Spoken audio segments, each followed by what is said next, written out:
At this time, I'd like to introduce Dr. Mike Harvey. He is the primary architect for this wonderful series that we'll be presenting all this fall. And so I'd like to say thank you very much from Intact and for initiating this collaboration with ACT and your university. So thank you very much, Mike, and I'm going to turn it over to you.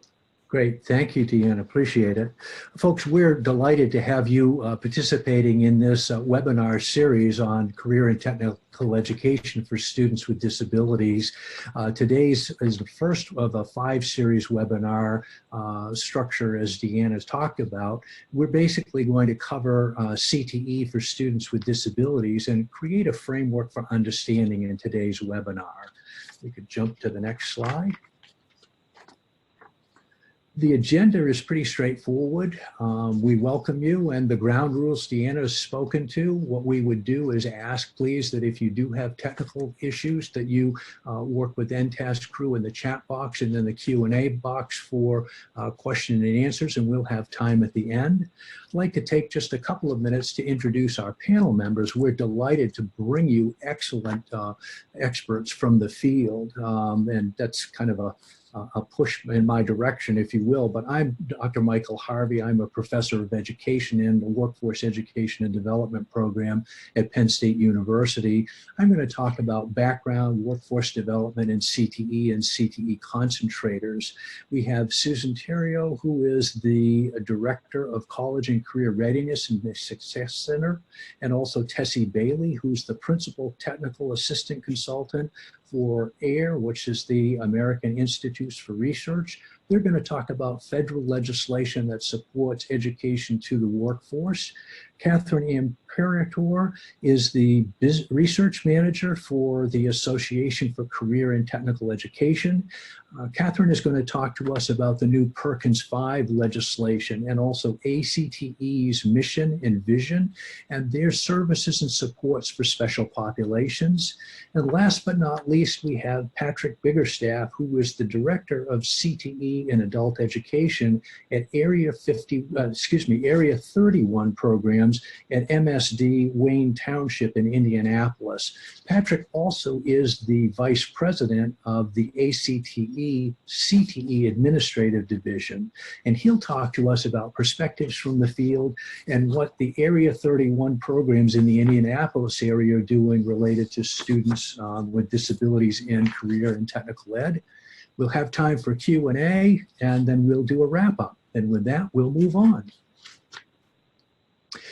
My portion is to just establish talking points and background that will help us to review the framework. And for some of you, some of the information I may share is not new information, but I do think it's important to understand the parameters and then just have a basic understanding of the CTE, Perkins legislation, and special education ideal legislation, so we can kind of distinguish that and then talk about the overlap and the information that's of importance.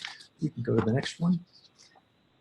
With background, it's critically important to understand that there is a relationship between education and economics, particularly in U.S. educational supports and services.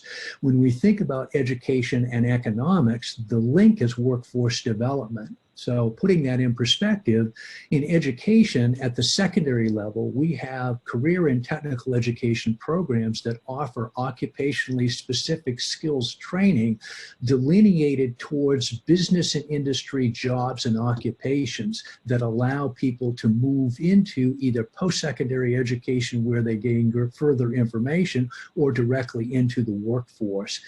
By its very nature, CTE is part of workforce development, which is education and training in business and industry for occupations. Workforce development is a critical link to economics, because if we're training and educating people for jobs, then that obviously is a support system for economic development, and it has an economic tie. We want to make sure that students have competencies and they're competent, and that they have skills that allow them to be competitive, and that they have opportunities for jobs in the 21st century. That competitiveness also establishes a competitiveness with market share for the U.S. economy. Beyond that, we need to look at legislation and understand that Perkins legislation supports career and technical education, and that within the Perkins legislation, we have a group that is considered special populations. That grouping of individuals in special populations are identified in the Perkins legislation, and career and technical education at all levels supports the engagement of special populations, which includes individuals with disabilities, typically defined in the Perkins Act under ADA's definition. We also need to pay attention to special education law, and special education law governs what happens for students with disabilities. The current legislation is IDEA, which is the Individuals with Disabilities Education Act. And an important piece for this discussion is background information on transition mandate, which occurred in the 1990 legislation. In the transition mandate, students with a disability at the secondary level needed to have transition goals with post-school outcomes included in their individualized educational programs. This consisted of outcome goals post-school in education, training, employment, and independent living. Next. IDEA basically provides special education supports and services to those students who are identified by one or more of 12 disability categories. It assures free and appropriate public education in the least restrictive environment, and students have an IEP that's written for them. The IEP includes supports, accommodations, the kinds of learning activities and modifications that may be needed, and also transition services. It really is a roadmap, a blueprint, if you will, of the kinds of supports, the kinds of services that special education provides for that student to benefit from public education involvement. Those are written by an IEP team that's made up of administrators and parents, students where appropriate, and other educational and other support staff. CTE members should be part of this particular IEP team for those students at the secondary level who are either considering CTE program placement or are currently in program placement. And transition services really become a critical piece in making that link to CTC.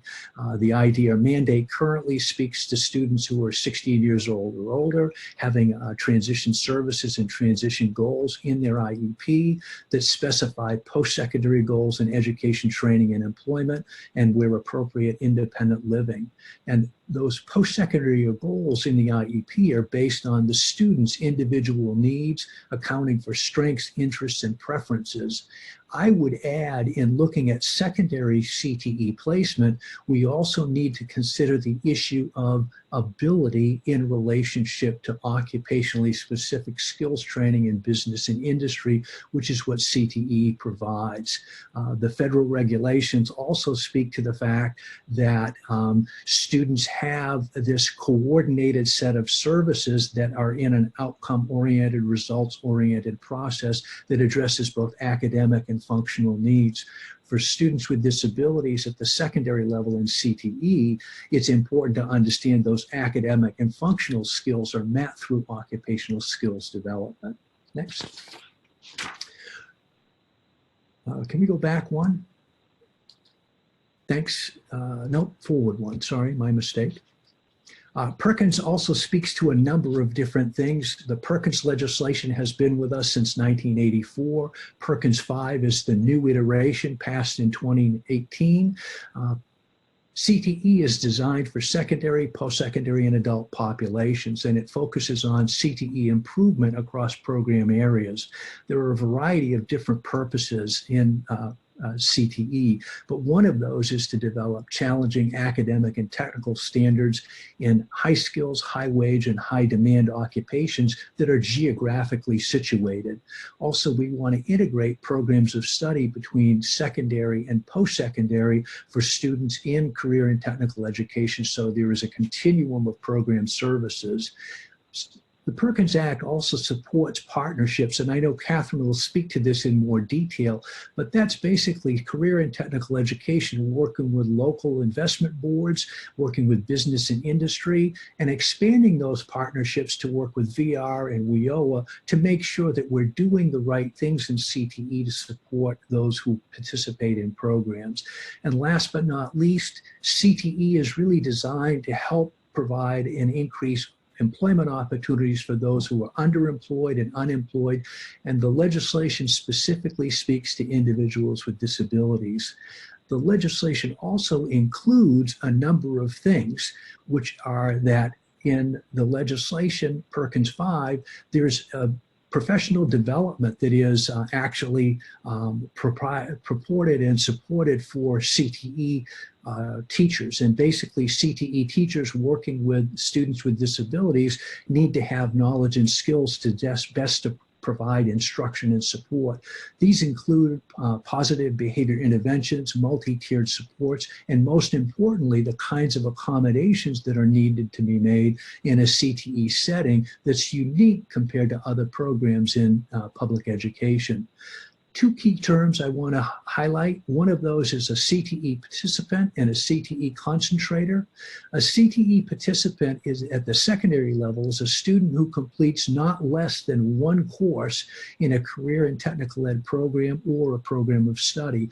These are folks that are using CTE in an exploratory nature, where our webinar series are going to focus in on those students who are CTE concentrators. And at the secondary level, these are students who are completing at least two courses in a single program area or a single program of study area.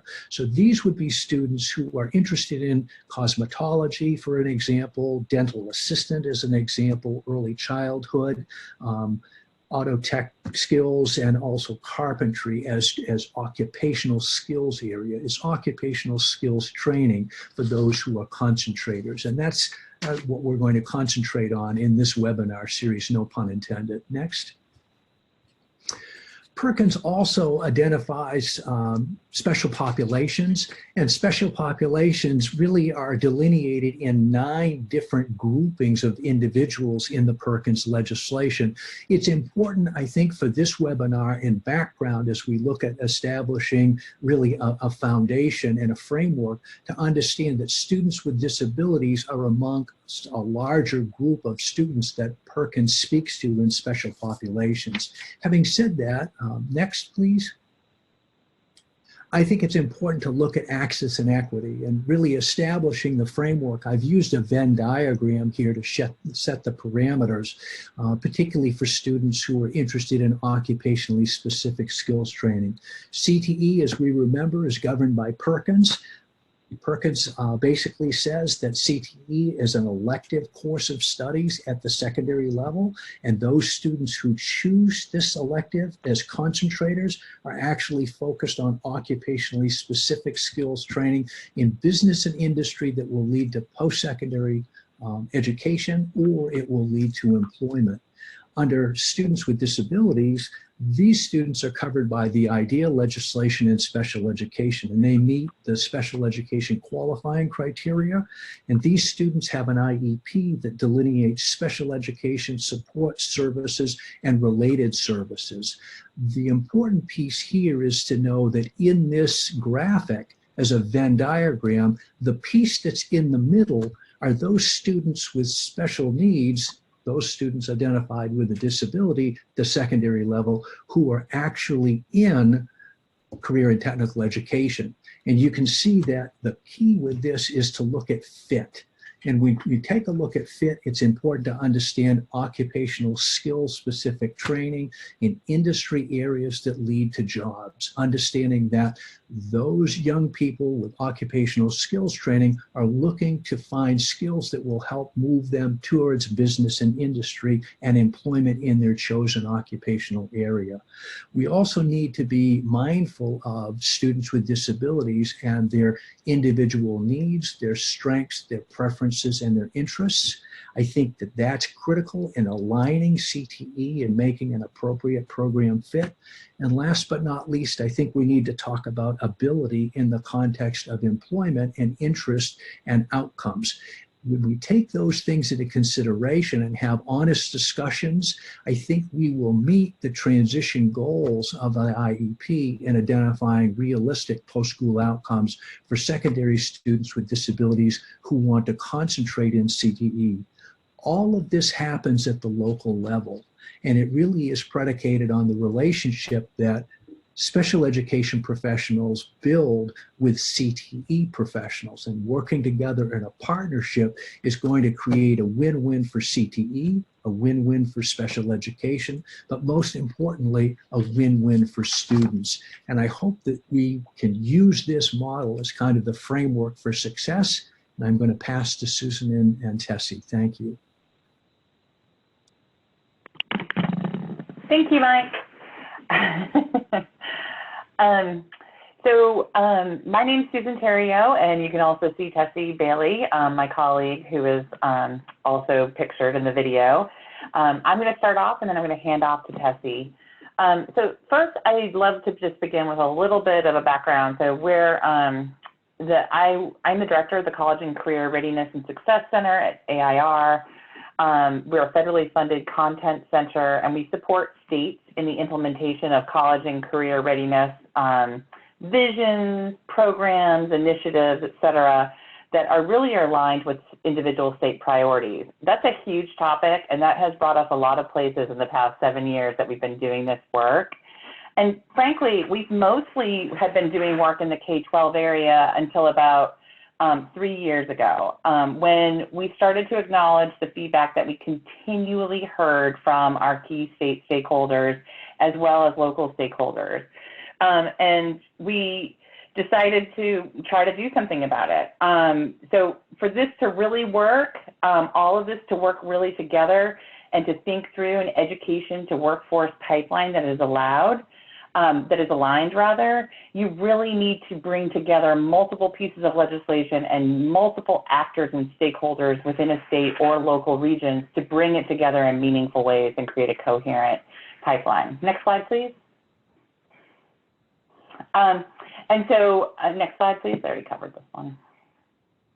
And so what does it take?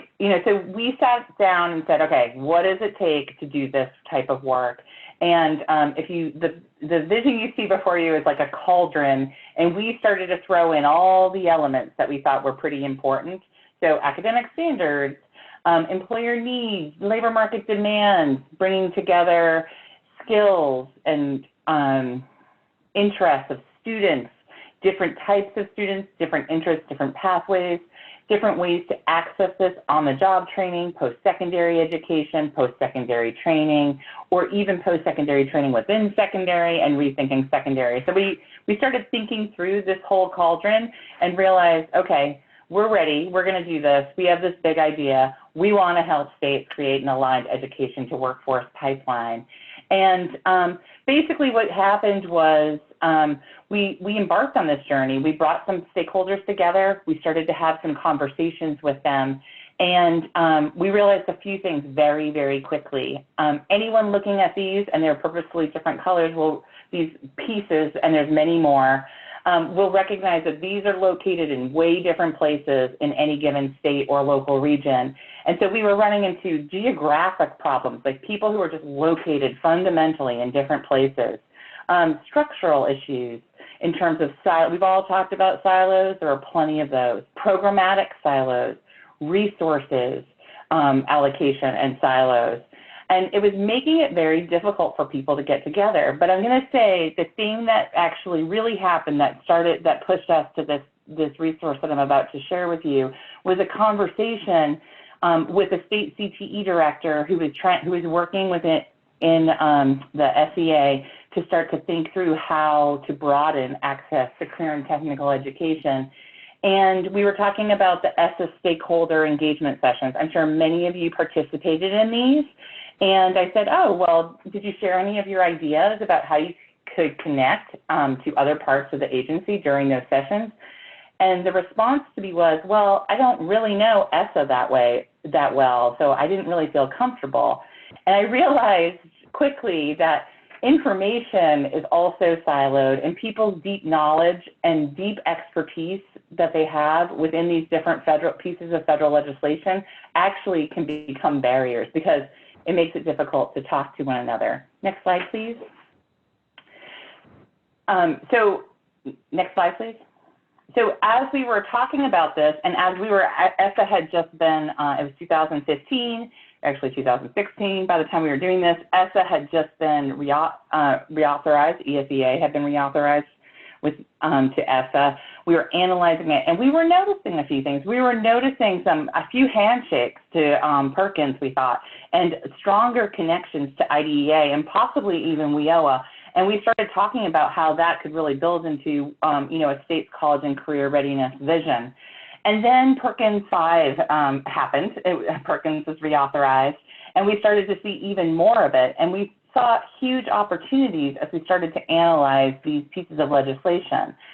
And we picked these pieces of legislation because we thought they were really important pieces of creating a coherent education to workforce pipeline. And we saw many opportunities, both in terms of resources, programs, accountability, to bring these things together. And so, next slide, please. We decided to do what I do best, is a research study on these pieces of legislation. And what we did is we created a set of codes that were based on specific areas, but most broadly in the center quadrant that you see, that we think are important for college and career readiness. This is our college and career readiness organizer. So we organize them into goals and expectations, outcomes and measures, resources and structures, pathways and supports. And then we went out. You can see you can't quite see it probably because it's small on your screen, but there's also subcategories within there. We coded each piece of legislation with when we thought it related to any piece of this, and then we did some inter-rater calibration as well as reliability testing to make sure we were all coding the same way. This says 500 pages were coded. I'm going to tell you there were a lot more than that, but that was a pretty decent estimate. And then we coded it, identified common areas where there were opportunities to think more coherently about programs, resources, and accountability mechanisms. And we put that together, our ideas together. We got feedback from state CTE directors of Title I, directors of special education, as well as Octave and other reviewers from across the nation. And we got feedback and we put that together into a combination of things. One, a brief that provides you information that Tessie's about to share with you about key areas where you can see integration.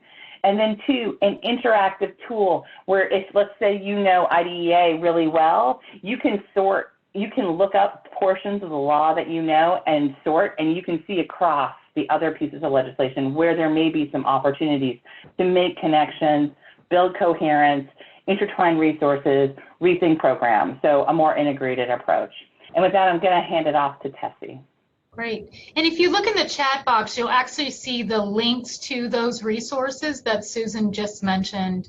And we know that student success in CTE, students with disability success in CTE, really depends on their access and benefit from rigorous academics, their access and preparation for workforce readiness, their personalization of the supports and educator supports. And so we're going to share where we found some opportunities across the 4 acts in helping you provide these levels of services for students.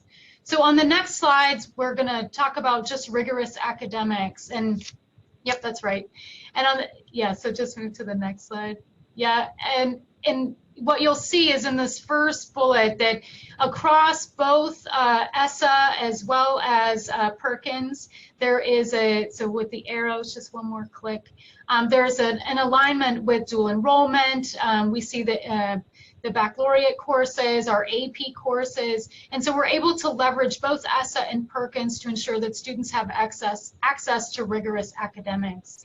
In addition, you'll see some alignment across around this idea of including employability skills, that we're ensuring that students have access to the necessary skills to be successful in CTE, including basic academic skills, as well as the career content skills necessary for students to meet their individual needs. And that's what, as Mike mentioned, under IDEA, we want to ensure that students have access to individualized supports for them to achieve rigorous academics.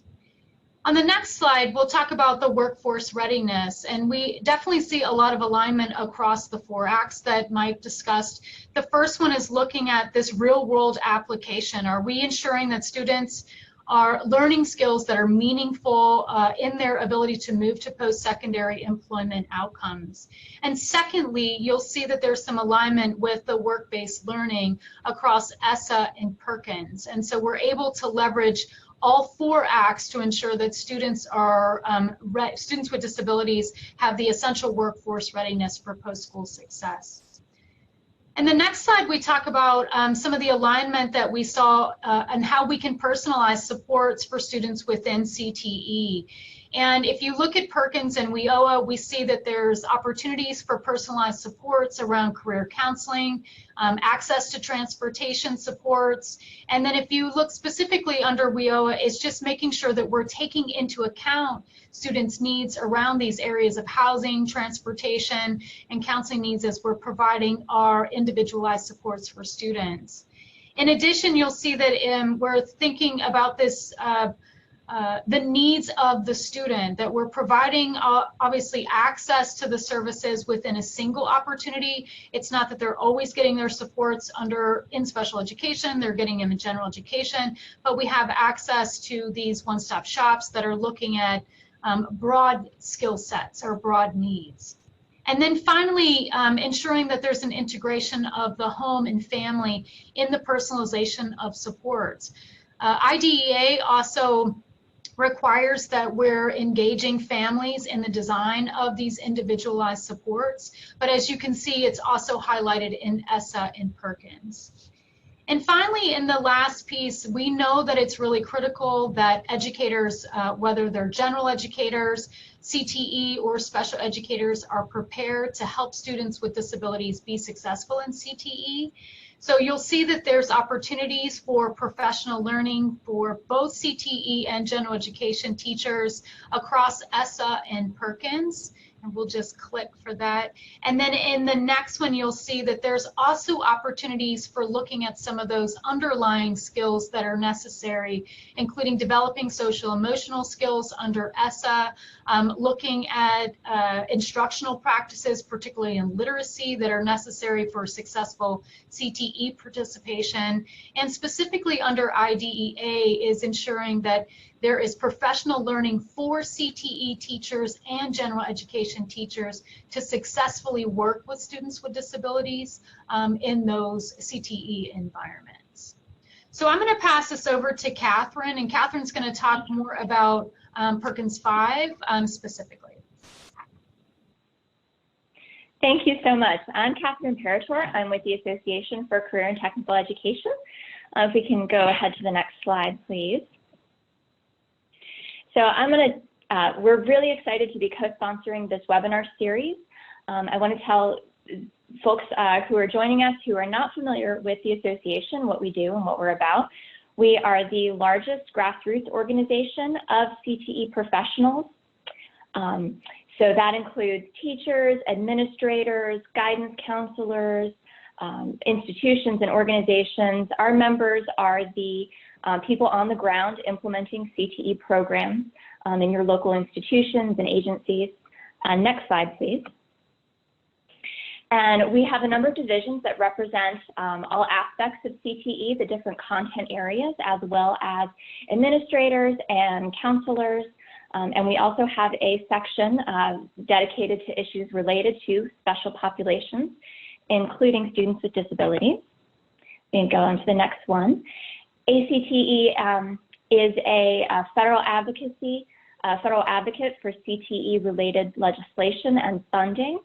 We also produce a number of publications and resources for media, the general public, and policymakers, explaining CTE, and we produce publications and provide professional development for our members. If you move on to the next one, please, I'm going to talk a little bit more about our newest CTE legislation, Perkins 5.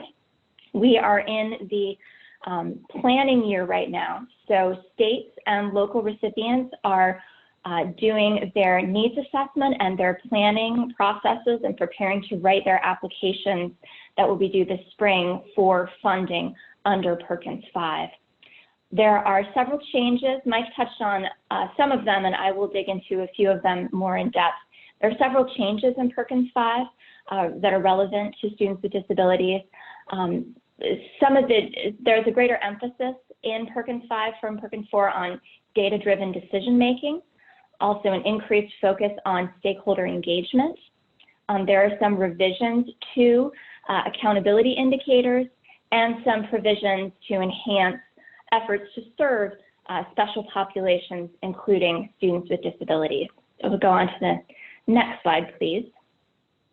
So there are a few new definitions in Perkins, and I just want to highlight that many of these definitions help to bring the integration amongst these pieces of federal legislation more closely aligned. So there are differences. So there are new definitions related to WIOA and to the Every Student Succeeds Act that help further align those pieces of legislation. We'll move on to the next one, please.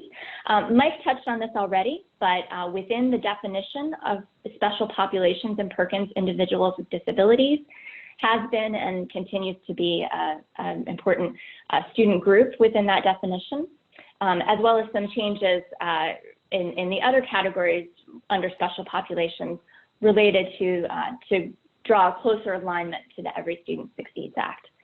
Next one, please. So I'm going to talk a little bit about the accountability under Perkins 5 and some changes there.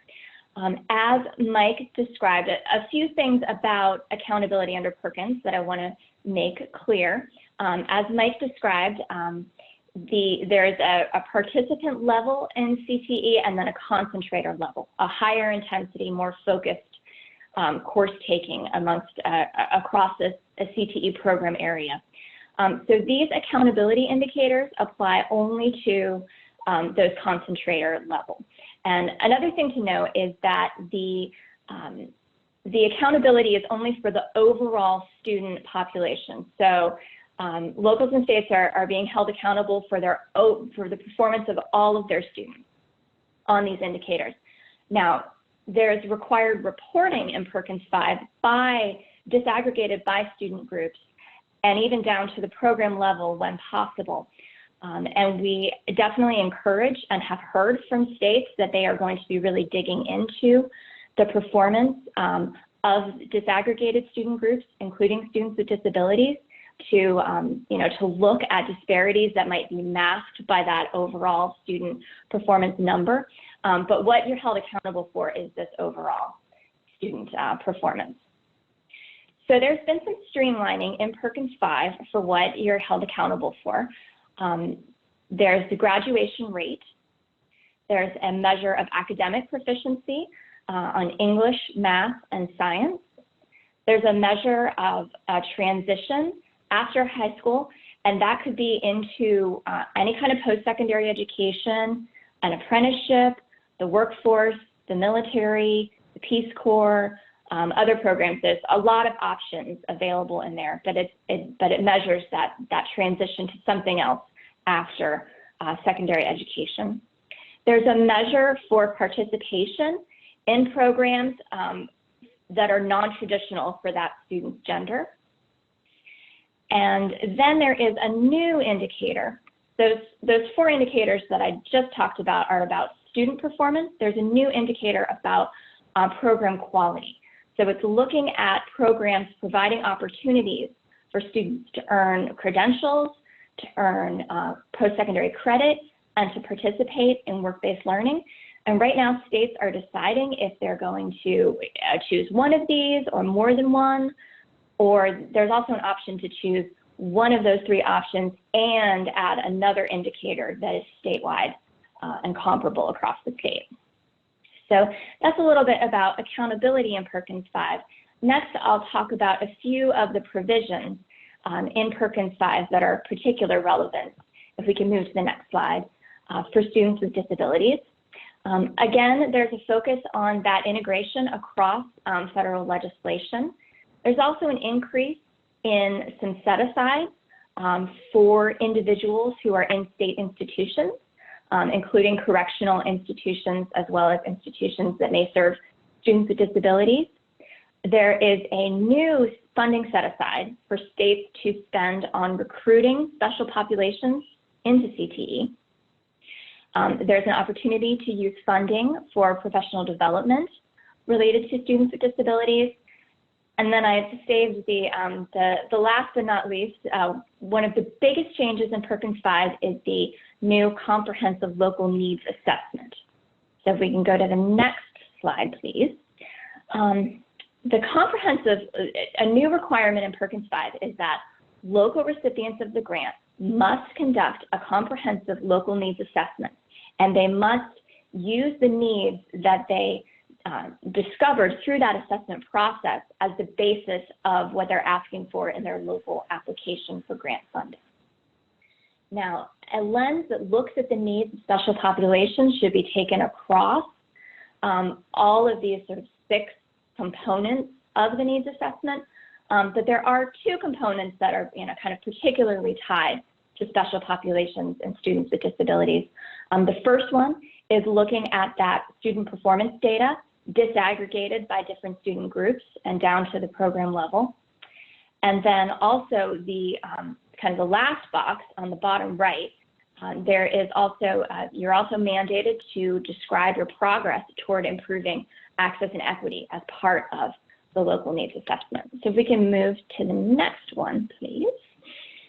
A variety of stakeholders have to be involved in the local needs assessment, including representatives of special populations, as well as representatives across education and workforce, employers, parents and students, etc. We'll move on to the next slide, please. And this is just the description in the law that when you're looking at that access and equity component, you're looking at access, overcoming barriers, and preparing special populations for high skill, high wage, or in demand industry sectors or occupations. Obviously, you can really, this is a pretty broad description that you can really dig in, and locals can really be looking at a lot of different aspects of their programs, what they offer, their alignment to their labor market, and how that impacts students with disabilities. If you can move on to the next one, please. And we have some resources available. We'll share those links, but they include some guiding questions that locals can ask themselves as they are going through the needs assessment related to access and equity for students with disabilities and other special populations, about the representation of different student groups in your programs, and in relationship to programs that lead to in-demand or high-wage or high-skill occupations, recruitment and barriers, accommodations and supportive services. So I encourage you, we'll post those links, and I encourage you to dig into those if you're participating in that local needs assessment process. We move on to the next one. And then again, the local needs assessment has to be used in the local application, and the local application must also describe the activities available for special populations. Next one, please. And also how recipients are going to address those performance gaps that they identified. And we'll look at the next one, please. And one tool that local recipients can use for comprehensive local needs assessment, or just more generally that local programs can use for their program evaluation and improvement, is ACTE's Quality CTE Program of Study Framework. This is an evidence-based set of standards defining what a high-quality program or program of study on the local level looks like. So we'll go on. There are 12 elements, one of which is access and equity. If we can go to the next one. And in particular, this element looks at things like program of study promotion and student recruitment, as well as strategies for facilitating access and success for different student populations, whether that be with facilities and equipment, with curriculum that is unbiased, accommodations and modifications appropriately provided, supportive services, and the reduction of barriers to experiences like work-based learning. And we'll move on to the next one, please. And in particular, you know, our tool, the framework, really would support these sort of the blue-colored areas that you see on your screen, those 4 components of the comprehensive local needs assessment. And we'll go on to the next one. Thank you. And these are just a few screenshots of the tools as they are. There is a companion self-assessment. It's the standards and then just a pretty simple rubric from not at all achieved to substantially achieved that you can use to self-assess against those standards. We'll go on to the next one. You can fill that out online, and we'll go to the next slide, and then you can get an automatically calculated score report. And if you go to the next one, it'll link you to some of our online resources. So that is a quick and dirty introduction to ACTE, Perkins 5, and the comprehensive local needs assessment. And now I'd like to turn it over to our last presenter, Patrick Biggerstaff.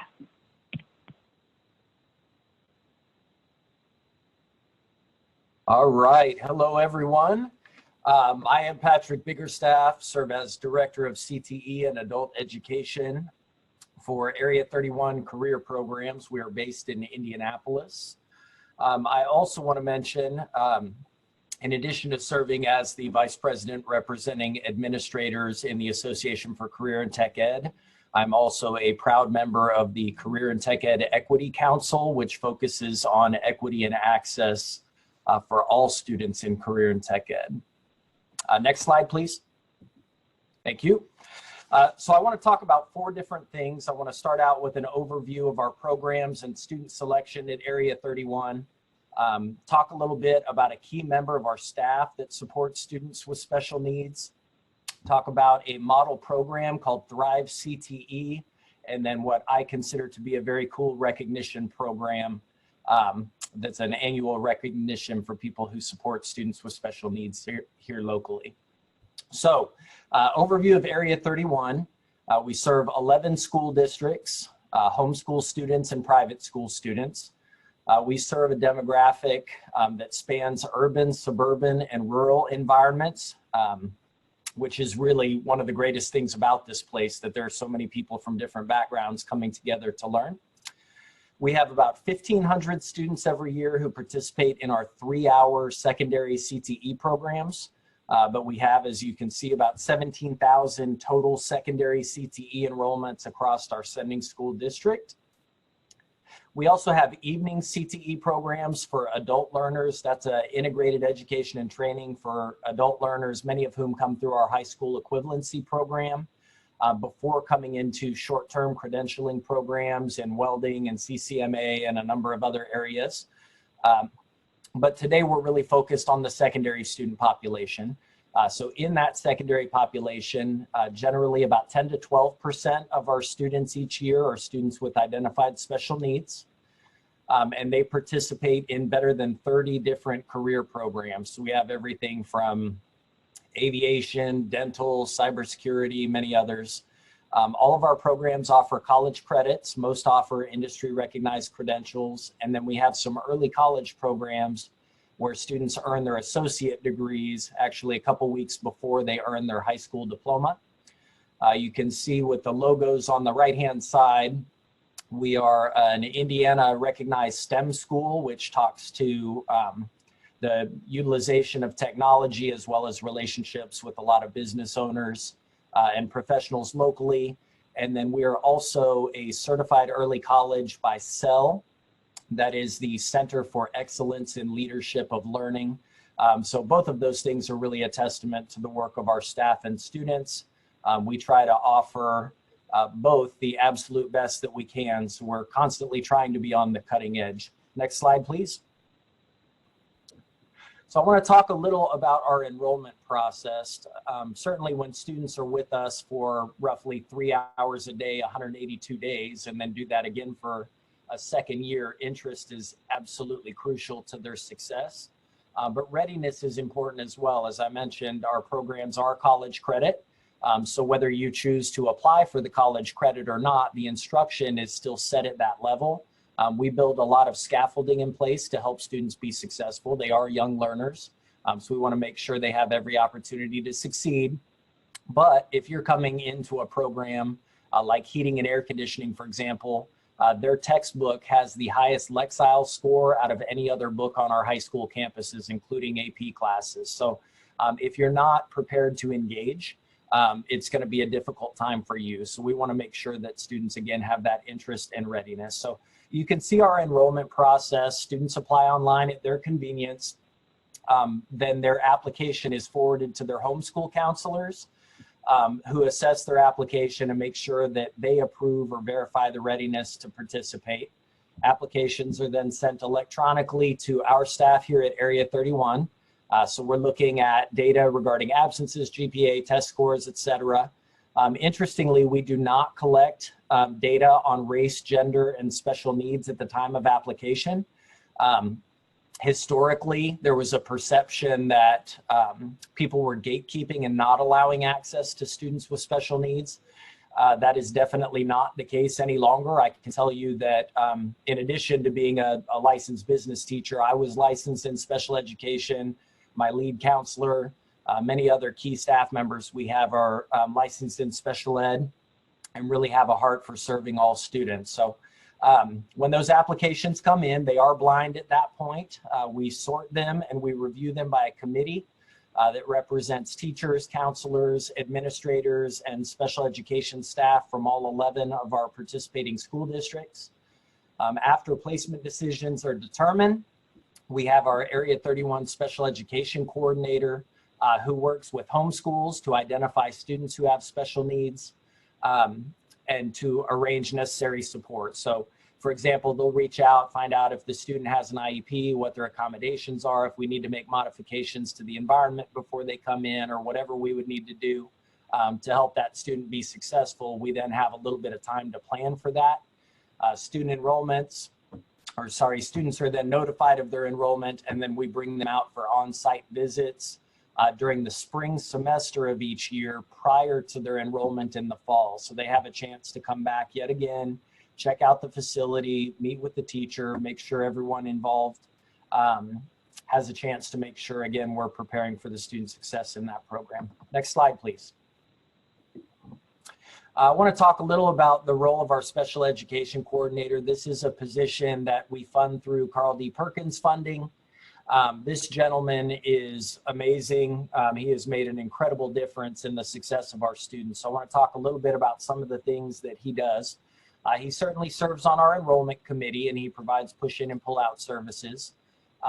He started a couple years ago serving as a coach for our career and tech ed student organizations for students who want access to those programs. We are certainly going to provide them, and we were thrilled last year to have one of his students qualify for Skills USA Nationals in her presentation group. So that was thrilling for us. He coordinates meetings with our career and tech ed teachers in our career programs, along with the teachers of record from our various sending schools. He also invites all the TORs to come out and tour our programs to learn more about just the experiences that students have in programs and how we can help to prepare them for the life after graduation. He joins our CTE teachers at IEP meetings, offers professional development to teachers locally, and he is a member of our crisis intervention team. There's a little box highlighted at the bottom that we are very proud of. Last year, 95% of our students with identified special needs earned all their high school credits in the CTE program in which they were enrolled. So we were very, very proud of that success rate. Next slide, please. Okay, I want to talk a little about a program that's not technically an Area 31 career program, but it was created by our largest local sending school and our LEA in partnership with Area 31. It's called Thrive in CTE, and it supports higher functioning students with special needs. when I first came into my position in administration here in the Career Center, we had a program that sadly saw students for many hours pushing brooms down hallways. And it was sad, really. And we knew that there needed to be some change. So we worked with leadership of the local high school and their transition coordinator to talk about what might be a potential to help students reach their potential in their career path of interest. So we started this program working with a lot of our Area 31 CTE teachers, as well as the special education staff from this particular school. We developed 4 modules that students would participate in over the course of a semester. So you can see them presented: supply chain and logistics, automotive service, construction trades, and horticulture. So I'll just take auto service, for example. If you look at our CTE program, that's 10 to 12% special needs and supports that broader population. Those are set at the college level. So you have students who are working with oscilloscopes and gear ratios and things like that on a college pathway, earning dual credits and so on. And we have some students who aren't quite ready for that yet, but they can absolutely develop the skills necessary to be able to work in automotive service, doing oil changes and brakes and things like that, to be self-sufficient, to establish some confidence, and possibly transition into our advanced CTE programs at a later date. So the way this program works, again, students go through those 4 modules over the course of the semester. They come in and interact with our higher level CTE programs, as well as going and touring various facilities in industry. And then when they finish that program, they choose an area of interest and they will go and work a work-based learning experience in that area of interest the following semester. So you can see the last bullet point features simulated labs, business visits, and other work-based learning experiences. Next slide, please. Thank you. I do want to point out that, as with all of our programs, it's not just about the technical skills. It's not even about just the technical skills and knowledge, but it's also about some of these factors you see presented on the side: taking responsible risks, making mature decisions, being independent, but also being able to be interdependent, working with your collaborative groups. You can see some pictures there on the right of students working in logistics. We also have several local learning gardens that students utilize related to the horticulture pathway. Next slide, please. This is just another slide of pictures, so I'll give you a moment to look at this. We have horticulture experience and 2 transportation logistics related experiences. The top left picture is of the Grand Park Event Center in Westfield, Indiana. If you have any child who is related to sports at all, you will likely hear of that at some point. It is a very impressive couple 100-acre facility for sports complex. Next slide, please. Okay, and this is the last thing that I wanted to share. Every year we have a Dare to Dream celebration in Wayne Township. Our special education coordinator, the lady and gentleman who helped to create the Thrive CTE program, have all been recognized as a part of this. And it really is an awesome thing to see. So on the left, you see the student awards. The Daredevil shows courage when taking risks. Dream Chaser plans and works toward long-term goals. There's a peer mentor as well, who befriends students with disabilities and shows that they value the experience and personality, really, that everyone brings to the table. And then you can see on the right, less exciting, but also important, the adults who are recognized for their contributions in this field. So we feel like there are a lot of great things in Area 31, the MSD of Wayne Township, also Ben Davis High School, our local LEA high school, have done some really amazing things to support all student populations, and I'm just very excited to be a part of it. Now I believe we are on to Q&A.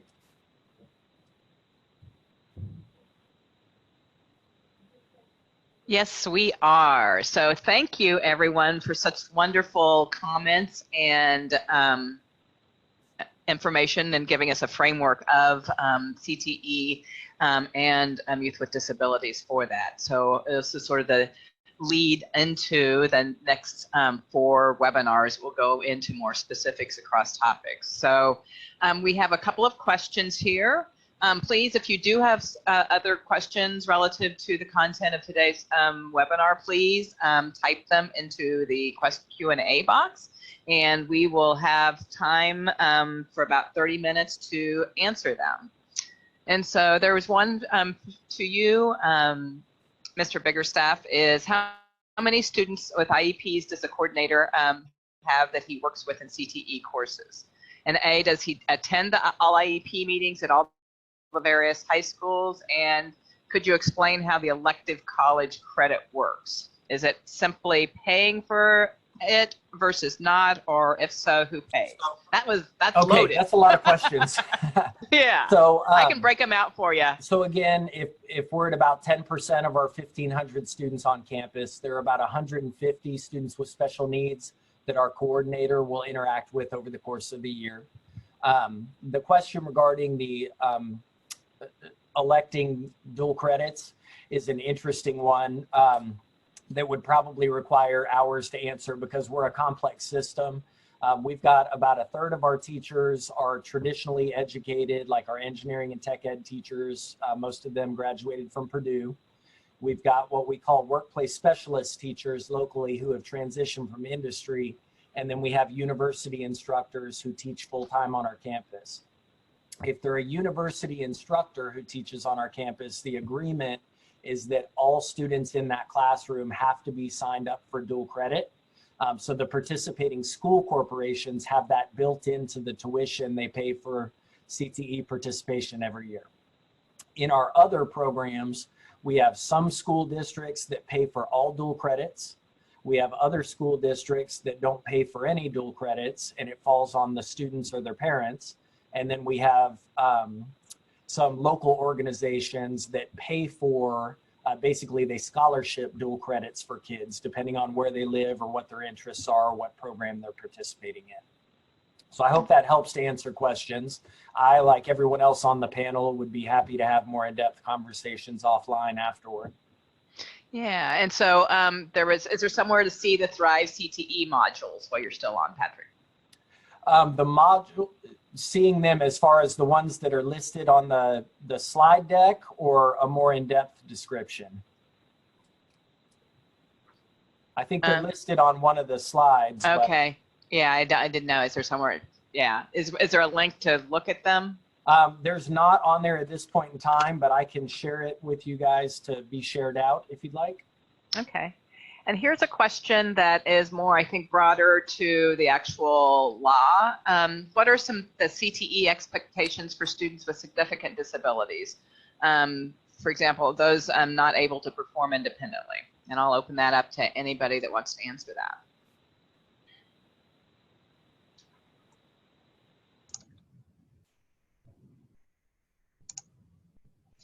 Well, I will say, this is Tessie, under IDEA, I think the expectations for success are outlined by the IEP team, so it's the individualized outcomes. This is a question that many states have grappled with, and in previous implementation, what we found is students with the most significant disabilities who could not complete a certification course were often not provided any access because of the accountability reasons.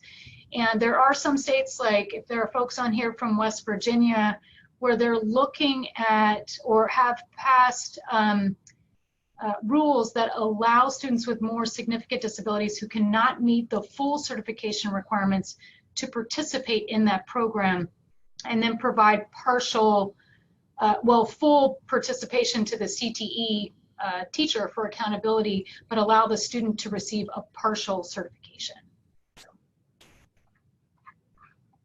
Okay. This is Mike Harvey. In some states, CTE programs are looking to potentially develop micro-credentials. In other words, instead of moving into an automotive program and expecting to have the ASE certification, which means you are a top-level technician, some states and CTE centers are actually looking at micro-credentialing by taking families or groups of competencies, if you will, and helping students to be able to move through those level of successes, and then using work-based learning or co-op opportunities to have those students go out into business and industry. Florida, I think, is doing a pretty good job with this, and there are other states that are exploring this as well. But that potentially is a model. The fifth webinar in this particular series also speaks to programs that are best practice or moving towards best practice.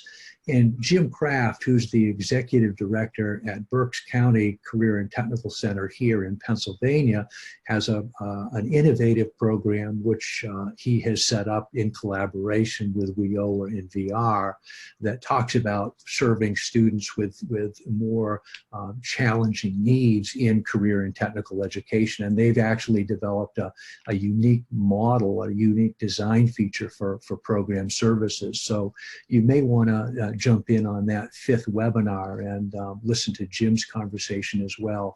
But I think CTE is in many cases and in many ways exploring opportunities. And I think the Perkins 5 legislation potentially opens the door for more collaboration and more interactions. Thanks.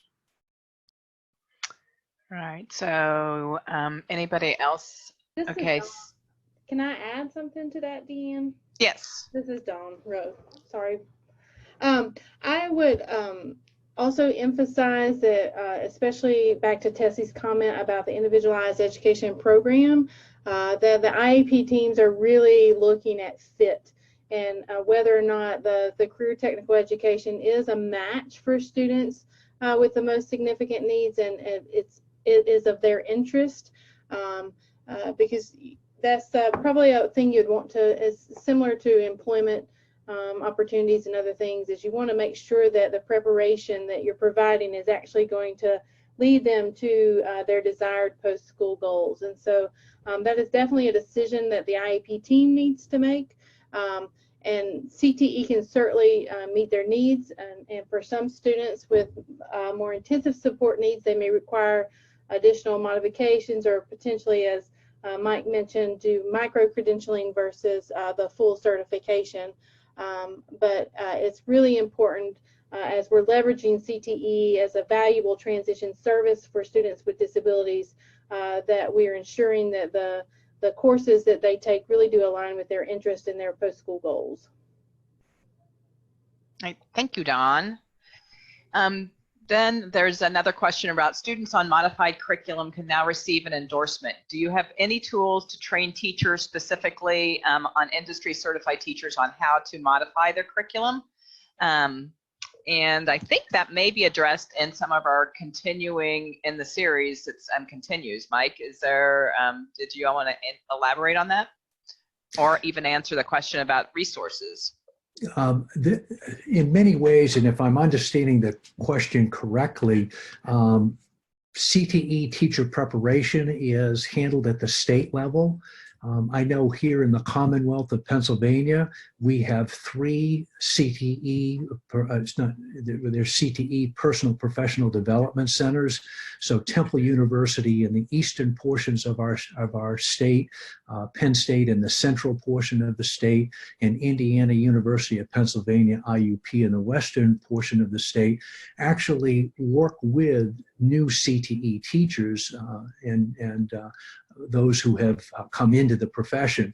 And I can speak for the Penn State program. We do have courses, because of state law, that indicate 6 hours of special needs, special education training, and also 3 hours of ELL training. So curriculum modifications and adaptations and those things are embedded in some of the courses that our CTE instructors go through.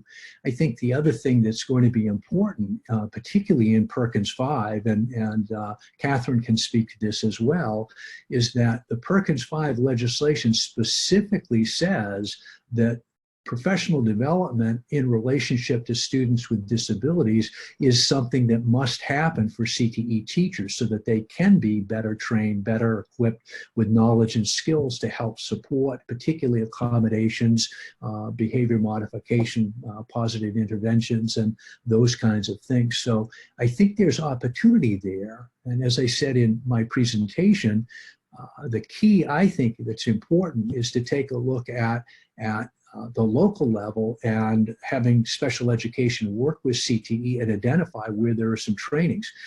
In the second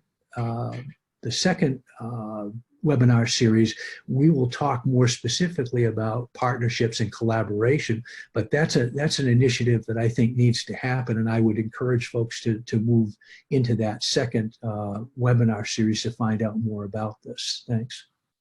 Okay, and here's a very broad question, but with respect to integration of programs authorized under ESSA, IDEA, Perkins 5, and WIOA, is anyone tracking which states are undertaking this effort? If so, has there been an evaluation of success? You know, what are some lessons learned or pitfalls to avoid?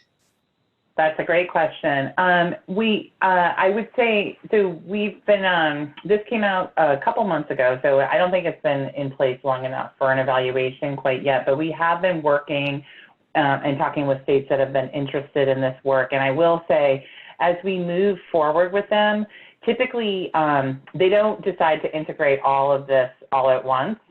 Often it's based on some sort of priority in the state where they start to focus, and we actually encourage that. We're finding more meaningful collaboration in a smaller focus so that people start to learn, gain trust across these different sectors, start to build relationships, and then we find that it grows from there. But thus far, no one is tracking it necessarily. It's pretty open, designed to be a tool and resource to catalyze further integration in the state and in local areas. And but it has been, some states have expressed a lot of interest. I will say, I do find that states that are most interested have some other support outside the agencies, including like a governor that wants to create, has a workforce agenda. That's happened in quite a few states as well. Okay, great, Susan. Anybody else want to add? And so, Patrick, we have lots of questions for you. So they want to know a little bit more about the enrollment process. Specifically, that on your slide you said number 4 for sorting applications, and then number 5. I need to go slide back to those slides, unless you know off the top of your head. I have the slides right next to me on a different screen. Okay. So number 4 is applications sorted and reviewed by committee. So that is when they're looking at data regarding absences. So for example, if you're credit deficient, we can't put you in a 3-hour CTE program, because the expectation from our state is that once you come into the program, you need to finish the program. I have lots of concerns with that. I think students need to be able to onboard and offboard as they're comfortable doing so, because they're still young and they need to explore.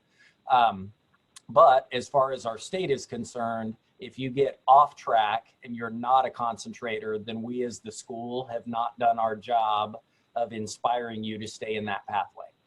So if students are credit deficient, we know they don't have the opportunity to complete the pathway, then they're going to the bottom of the pack, or the bottom of that stack. So what happens when everybody gets sorted, you end up with kids who have interest, and they also have the objective data that shows they have the readiness to get into the class. They go into kind of section A, and then let's say their GPA is a little bit lower, they have more absences, they go into section B. As they fall down a little bit in that order, if there are still seats available, then we're having conversations with their homeschool counselor and their parents. We're bringing the students in to meet with teachers and talk about the programs to ensure that appropriate fit, and then making placement decisions based on that. So students always, as they apply, they identify their first, second option. They have the opportunity to identify their third option. And then this whole process begins with the, 25 people per year that are on this committee, kind of evaluating where students are when they come in. Okay, great. And don't get off, Patrick, because there's one more question for you. They want to know if you have any progress tracking forms that your staff use that you could share with us. And that'd be great to have some examples to reference and adopt as districts need and want. So we track through a system called the Indiana Technical Education Reporting System that is tracking the enrollment and progress of every student. And then, of course, locally, we're watching factors like their attendance and their progression from one semester to another. So I don't know that we have a specific form, because we just print documents out from this technical reporting system that we utilize at the state level. Okay, great. Thank you, Patrick. And then we have another question that goes out broadly to all of you. In addition to resources presented today, what other resources or professional organizations can folks explore to learn about other examples of models for leveraging resources across these federal initiatives? Thanks, Catherine, for that question.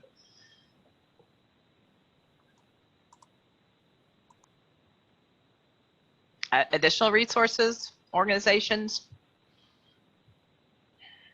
I think ACTE is, I don't know if that helps with leveraging across. I'm going to say in general terms, the two co-hosts that are in this webinar series, both NTAC and ACTE, have a number of resources. Obviously, NTAC dealing with CTE and support services for IEPs in transition, critical to that organization. But ACTE also has a wealth of information that provides good data, good resources, and good information around students with disabilities and more broadly special populations. So I would take some time to look at both of those websites and the resources that are available there. And this is Catherine. There's we also have a kind of a partner organization called Advanced CTE. They represent the state directors of career and technical education, and they have a number of resources, including an equity series that they just published within the last year or so. So I would recommend that people look for them as well, Advanced CTE, careertech.org. Great, thank you.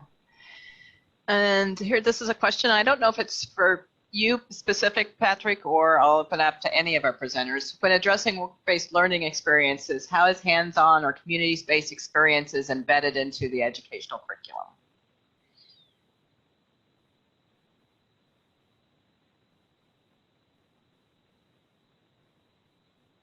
Sorry, I was trying to get my video going.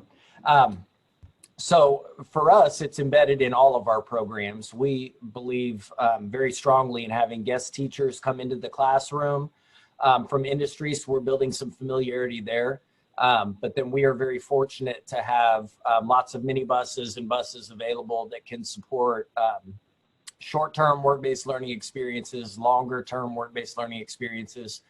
So for us, we see tremendous value in having students go and see and participate in industry, building relationships, finding mentors among people in our community who might help to inspire them over time. Okay, great. Thank you. And I think we're narrowing the questions down and this one might be for you, Mike, since you're from Pennsylvania, are there any CTE programs for adults in Philadelphia, Bucks County? That's a pretty specific question. I know. I have to be honest with you, and I don't mean to be glib, but I honestly do not know. But what I would suggest is, because Bucks County is in the greater Philadelphia area, you may want to contact Temple University and the Professional Personal Development Center that is there and speak with folks there who would know really much more in the eastern portion of the state what is happening there. So that might be a resource to track down. All right. And that's a good guide for making this a more broader question, is like how to find specific CTE programs. So Yeah, and I anyway, want to, this is Tessie, and I Mhm. saw that Linda had mentioned that there are some vocational technical schools in Lower Bucks and Middle Bucks County. Oh, and I just saw that. Great, thank you. Are there any other questions that people have? If not, I just want to get back to the person from Pennsylvania very quickly as well. The Pennsylvania Department of Education's Bureau of Career and Technical Education, Dr. Lee Burkett is the executive director. They have a listing of all of the career and technical centers in the Commonwealth. So the PDE website, and under PDE, look for career and technical ed. There are a variety of resources that are there, including all of the centers that offer career and technical education across the Commonwealth. okay, great. Another question just came in. Do you have any specific information related to students that are blind or visually impaired as it relates to CTE opportunities? And that may be addressed in our future webinar series. Well, this is Tessie, and I will say that CCRS has done a series of webinars last year that targeted state departments of education. And there are some great examples of CTE programs that have successfully included students who are visually impaired or deaf, in which they collaborated with the deaf school or the specific state department providing those supports. So there actually is a lot of evidence and evidence-based practices in this particular area that we will share, I think, in later webinars, but you can also access on those CCRS webinars. And I think that that's an excellent resource, Tessie. Thank you for sharing that. I also will say in our 5th webinar, looking at, again, moving towards best practices, we have folks from the state of Ohio who have been actively working together, building interagency collaboration. And so this may be a webinar that you will want to potentially tune into and maybe ask specific questions like that to the state of Ohio, because they are trying to build cross collaboratives. I also know that NTEC has a capacity building institute, and states, again, across the nation are working on having CTE work with VR, work with special education, and work with the departments of education to have more of a seamless set of skill sets and programs and offerings and resources, as opposed to having these all be siloed and compartmentalized. And I know NTAC has worked closely on that, and Deanna or Dawn, I'll let you take from there. Right, and so if you do have specific questions relative to that, you can reach out to NTACT. If you go to our website, there's an opportunity to ask questions, and it'll be funneled to the correct person that can answer that question, and we can point you to some of our resources that are on our website, which is at transitionta.org, and it was in the chat box way at the top of the chat box if you're interested in that. With that in mind, I'm going to do a little marketing for the rest of the webinar series. So if you, I didn't mean to do that, that will be coming up. The next one will be September 19th about effective partnerships, followed by the one on classroom supports, then classroom management, and then, as Mike had just talked about, best practices. So it gives you a broad overview of some specific key elements that are needed to ensure that students with disabilities can persist and succeed in career and technical education. So with that, there is a link in the for the evaluation in the chat box. We would really appreciate feedback on this intact, and I know ACT really uses this as formative information to support and shape our future webinars. So we'd really appreciate you completing the evaluation. And then also in the chat box is our link to the INTAC's website. So with that, I really want to thank all of our presenters, and I truly think a lot of great information was shared to folks across this nation. So thank you very much.